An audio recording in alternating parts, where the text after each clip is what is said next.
Hi, I'm Taylor with VertDesk.com, and today I'm going to show you how to reset your container stop back to its factory settings. The reason that you would do this would be in case you decide to move your desk or remove a file cabinet from underneath your desk and you would like it to go back down to its minimum or maximum height. To clear your minimum height for your container stop, you're going to want to move your desk down to your minimum height. Once there, you're going to want to press the left up arrow 4 times to enter the menu.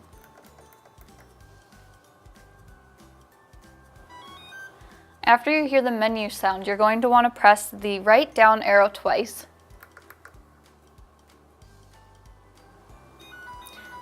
And after that sound, press the down arrow once again.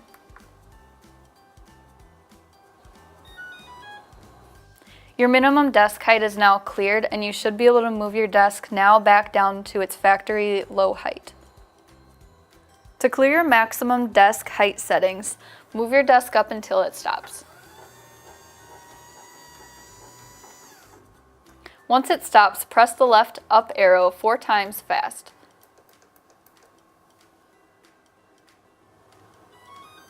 Once you hear the menu sound, press the right down arrow twice, and then the up arrow once.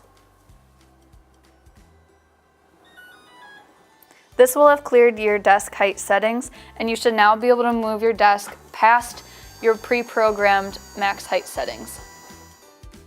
And that is how you change the container stop on your desk back to its factory settings. If you would like to learn more about the controls of your desk, please visit us at the Learning Center at VertDesk.com. Thank you for watching.